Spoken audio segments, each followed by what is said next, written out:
판사를 탄핵한다. 법에 가능하다고 나와는 있습니다만 역사상 한 번도 일어난 적이 없는 일이 지금 일어나고 있어요. 더민당과 그 따까리들이 161명이나 이 탄핵안에 참여를 했고 오늘 표결이 있을 예정입니다만 분위기상 아마도 그대로 통과될 확률이 높을 것 같습니다. 이 탄핵의 이유는 바로 이 탄핵의 대상이 된 임성근 부장판사가 사법을 농단했다는 거예요. 참고로 저는 국정농단 하는 사람들한테 농단이 뭐냐, 정확하게 농단이라는 게 뭘 했다는 의미냐고 몇 년째 매번 묻고 있습니다만 다들 화만 내지 아직도 제대로 설명을 들어본 적이 한 번도 없습니다. 이제 가서 네이버에 농단 쳐보고 그 뜻을 붙여넣기 하실 거라면 됐습니다. 그냥 넣어두세요. 어쨌든 저 부장판사가 사법을 농단했다고 여권 전체 의원들이 똘똘 뭉쳐서 탄핵안을 냈다는 겁니다. 입법부인 국회가 사법부 소속인 판사를 쫓아내는 가장 대표적인 방법이 탄핵입니다. 판사 탄핵은 무슨 형사재판의 결과 같은 것이 없어도 그냥 국회의원들이 지들끼리 모여서 의결을 해버리면 되는 것이기 때문에 삼권 분립이라는 차원에서 보면 굉장히 조심해야 되는 굉장히 위험한 것이고 바로 그렇기 때문에 지금까지 판결이 마음에 안 든다고 꽥꽥대는 있었을지언정 국회가 판사의 탄핵안을 발의하는 일은 없었던 것인데 지금 국회는 그런 건 신경 쓰지 않죠. 제가 늘 말합니다만 저들이 이야기하는 삼권 분립은 행정부의 수반인 대통령을 입법부, 사법부가 결사옹위하고 지시에 칼같이 따르는 것을 의미합니다. 이 사법농단 스토리는 지난 정권 탄핵 정국으로 거슬러 올라갑니다. 당시에 어떤 일본 언론의 한국 지국장이 기사를 하나 써요. 바로 그 유명한 그 배, 이름을 말하면 영상이 노래지는 그 배, 그래서 이렇게 말합니다. 그 배 사고가 난 날 7시간 동안 서울 모처에서 박근혜 대통령이 정윤회와 하고 있었다는 이야기를 보도한 겁니다. 출처는 자기가 어디에선가 본 증권사 찌라시였다고 전해집니다. 이제는 이 주장은 아무런 근거가 없는 말 그대로 그냥 허위사실일 뿐이었다는 것이 밝혀졌습니다만 지금도 입만 열면 7시간 타령을 하는 머리 깨진 분들이 있는 걸로 봐서는 이 보도가 얼마나 큰 문제였고 여파가 얼마나 컸는지를 알 수 있죠. 그러나 이 사람은 일본 언론의 지국장은 무죄를 선고받습니다. 재판부는 이 보도가 허위사실이고 그로 인해서 박근혜 대통령의 명예가 훼손됐다고 인정을 했어요. 그렇지만 공적 존재에 대한 명예훼손은 언론의 자유가 더 위에 있어야 한다는 이유로 무죄를 선고합니다. 그리고 검찰도 이에 대해서 재판을 통해서 어쨌든 기사가 허위였다는 사실이 명백히 밝혀졌고 외교부에서 외교 차원에서 선처를 요청했다는 이유를 들어서 항소를 포기하고 무죄가 확정돼요. 그러니까 외교적 마찰, 언론 자유 같은 이슈가 존재하는데 어쨌든 중요한 것은 그 보도가 허위사실임이 입증되고 박근혜 대통령이 그 허위사실 적시로 인해 실추된 명예를 회복하는 것이 궁극적인 목적이므로 판결문에 이 보도가 허위사실이었다는 점이 포함된 이상 항소는 하지 말자는 검찰의 판단이 들어있다고도 볼 수 있는 것이죠. 이 과정에서 이 일이 발생하는 거예요. 이번 탄핵안의 대상이 된 부장판사가 그 재판을 담당하는 판사에게 이렇게 말했다는 겁니다. 판결문에 포함된 그 대사를 그대로 읽어드리자면 여성 대통령이 모처에서 다른 남성을 만났다는 부분은 아주 치명적이다. 국민의 관심이 많으니 이 부분은 재판 과정에서 드러나면 그걸 명확히 정리하고 가는 게 좋다. 솔직히 들으면서 무슨 생각이 드세요? 무슨 밀실에서 논의된 범죄 계획 아니면 상급자가 권위와 위계로 막 남의 재판, 다른 판사의 재판에 관여하고 판결을 조작한 그런 내용으로 들리는 분 계신가요? 여성 대통령이 모처에서 다른 남성을 만났다는 부분은 아주 치명적이다. 국민의 관심이 많으니 이 부분이 재판 과정에서 드러나면 그걸 명확히 정리하고 가는 게 좋다. 글쎄요. 재판 과정에서 이게 사실이 아닌 걸로 밝혀지면 그걸 짚고 넘어가는 게 좋겠다. 이렇게 판단을 내려라, 저렇게 판단을 내려라 지시한 게 아니라 사실관계를 명확히 정리하라고 이야기한 겁니다. 검찰은 이 건과 두 건을 더 엮어서 임 부장판사를 직권남용 혐의로 기소했습니다. 다른 두 건은 하나는 재판에 개입됐다는 판사가 자기는 외압을 받은 적이 없다고 직접 이야기를 한 건이고 다른 하나는 민변 사건이에요.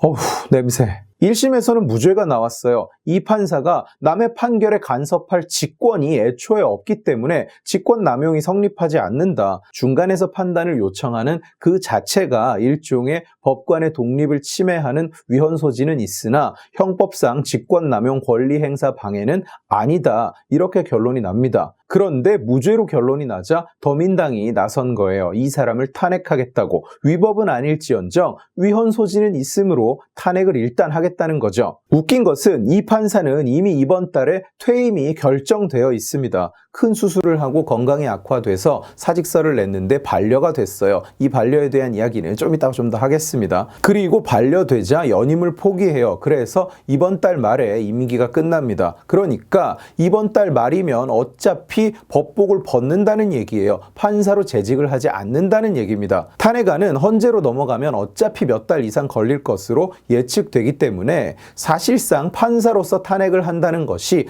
아무런 의미가 없는 겁니다. 공직자를 파면하는 것이 탄핵인데 애초에 법복을 벗은 사람을 법복을 또 벗기겠다는 게 말이 안 되죠. 심지어 어차피 퇴임 후에 결정이 날 거라서 이 탄핵안 자체가 각하될 가능성이 높다는 예상이 법조계 내부의 주된 의견이에요. 어쨌든 죗값은 치러야 한다? 형사 기소가 된 건은 퇴임과 상관없이 2심, 3심을 진행하니까 만약에 죄를 지었다면 그 죗값을 받는 것은 탄핵과는 무관한 일입니다. 위법 행위를 벌한다는 의미와도 관계가 없다는 뜻이에요. 결국 이 탄핵은 순전히 정치적인 이유로 진행되는 겁니다. 게다가 지금 머리 깨진 분들께서 뭘 하고 있느냐? 이번 탄핵안에 서명을 하지 않은 더민당 의원 24명의 명단을 공유하면서 의원실에 전화와 문자 테러를 벌이고 있습니다. 서명하지 않은 의원은 반문이다. 당장 출당시켜라. 이게 그들의 요구예요. 일부 의원은 역풍이 걱정돼서 반대한다고 항변을 하고 있고 일부 의원은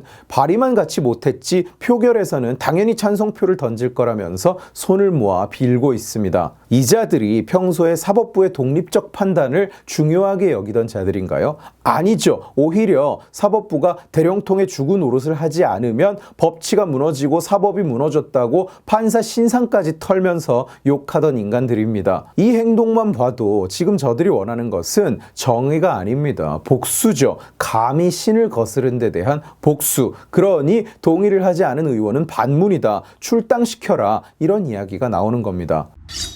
왜 이렇게 광기를 부리는 걸까요? 이 판사 때문에 대통령 7시간 섹스 의혹이 아무런 근거가 없는 헛소리라는 사실관계가 확정되어 버렸습니다. 사실 이 판사가 사실관계를 명확히 하라는 이야기를 하지 않았다면 그 내용이 판결문에 포함되지 않았을 것이라는 근거는 없어요. 그냥 원래 담당 재판부가 이 기사는 악의적 개소리라서 처벌을 해야 된다고 쓸 생각이었을지도 모르죠. 그래서 직권남용 재판 1심 재판부도 이건 그저 동료 판사를 향한 조언에 불과하다고 이야기를 하고 있는 겁니다. 그러나 어쨌든 조사 결과 7시간 타령이 근거가 없는 주장이었다는 사실이 공표가 되어 버렸고 이제 그 이야기를 하면 확정된 객관적 사실을 믿지 못하는 음모론자가 되어 버립니다. 그 소문에 휩쓸렸던 자기들은 가짜 뉴스에 부화뇌동한 사람들이 되어 버렸습니다. 그리고 그 책임을 두고두고 써먹을 수 있는 이 카드를 없애버린 책임을 뒤집어 쓸 누군가가 있는 거예요. 이제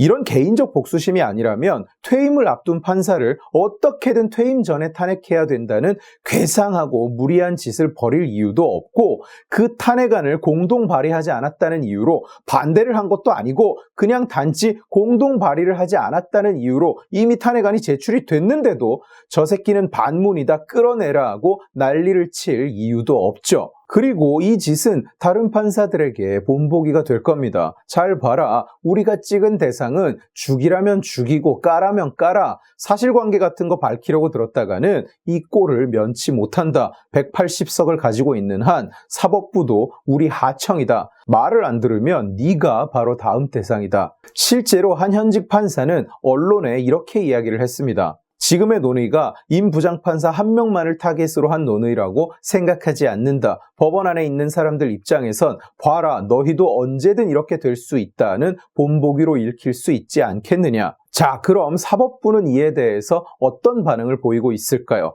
임 부장판사는 건강이 안 좋아져서 수술 직후에 사직서를 제출했는데 김명수가 이렇게 말했다고 하는군요. 내가 사표를 수리하면 탄핵이 안 되지 않느냐. 아까 제가 사직서를 제출했는데 반려됐다고 말씀을 드렸었죠. 이유가 이거라고 합니다. 사직을 하면 탄핵이 안 되니까 사직을 못 받아준다. 탄핵 당하고 나가라. 이 말이 언론에 보도가 되자 김명수 측은 입장이 난처하죠. 그러니까 일단 부인해요. 자기는 탄핵 이야기를 한 적이 없다고. 그런데 김명수의 이 해명이 나가자 임 부장판사는 도저히 더 참을 수가 없었는지 김명수가 했던 말을 녹취록까지 그대로 공개를 해버립니다. 김명수는 임 부장판사가 사직서를 제출하자 탄핵이 추진되고 있는데 지금 사직을 하고 나가면 탄핵 얘기를 못하잖아. 그러니까 못 받아준다. 결국 탄핵을 당하고 나가라고 했다는 거예요. 그래놓고는 그 말이 문제가 되자 일단 그런 말을 한 적이 없다고 거짓말을 했다는 거예요. 이전에도 김명수는 임 판사를 남의 재판에 개입했다는 이유로 징계위에 올리라고 요구했었는데 서울고법에서 거부한 적이 있습니다. 그러자 자기가 직권으로 징계위원회 회부를 해버려요. 그리고 그 문제의 원 재판을 담당했던 판사가